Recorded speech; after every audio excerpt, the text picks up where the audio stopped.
My mom would be at all my sporting events. Let's say I was playing football, okay? My mother would be on the sidelines, and if the play on the field started going one way, my mother would run along like, Mark, get him, get him. I'd be like, oh my gosh. I'd get in the huddle with the other guys. They go, Mark, is that your mother? I go, no, I never saw her before in my life. See, the greatest gift my mother ever gave me, she believed in me. I have overdosed on drugs on 3 occasions where I should have been dead. But I believe I was kept here for a reason. You show me your friends, I will show you your future. How do I know this? I hung out with losers, and I became the biggest loser of them all because I gave up everything I dreamt about as a little boy because of who I chose to surround myself with. My friends would drive me home at 2, 3, 4 in the morning. We'd be drunk and high, laughing in the car. We'd pull up in front of my house in New York. They go, Mark, the light's on. I go, oh man, my mother's up. See, my mom wouldn't go to bed until she knew her son was still alive.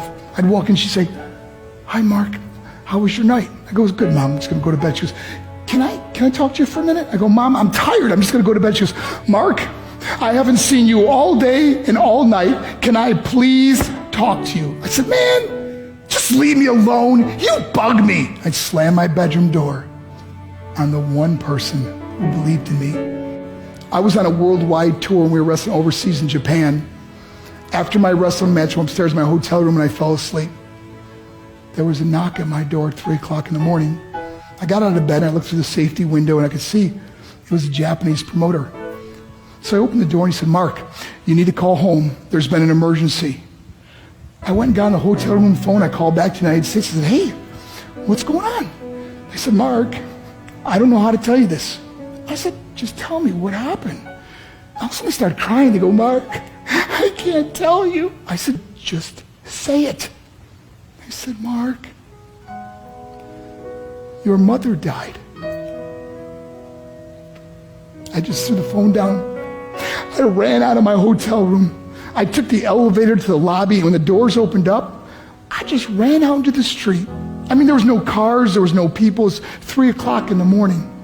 And I walked down the middle of a street in Hiroshima, Japan, and I remember looking up and just saying, Mom, I am so sorry. I flew home for her funeral, and I was so nervous to walk up to her casket, so I just stood way in the back.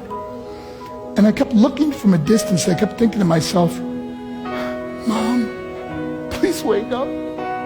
Please get up. And then I finally got the nerve to walk up to her. And as I got closer, I could see my mom for the first time. I mean, she was so beautiful.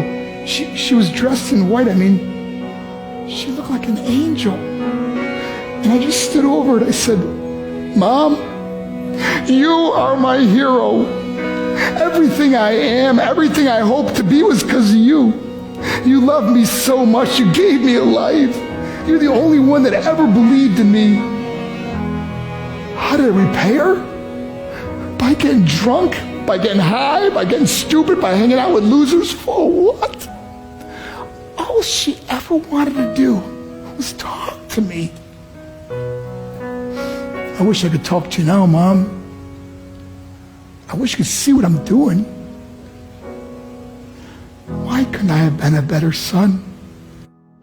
We are defined by our choices. But if you surround yourself with people involved in drugs and alcohol and pills, it's a dead end. I'm not here to preach to you. I'm here to tell you I lived that life. It leads to broken hearts, broken relationships, broken dreams, and death. For what? To get high? If you have a mother or a father, when you go home, tell them how much you love them. See, my whole life was about being rich and famous. I had to be a millionaire. I had to win the race. I had to win the race at the expense of my marriage, my family, my friends. For what?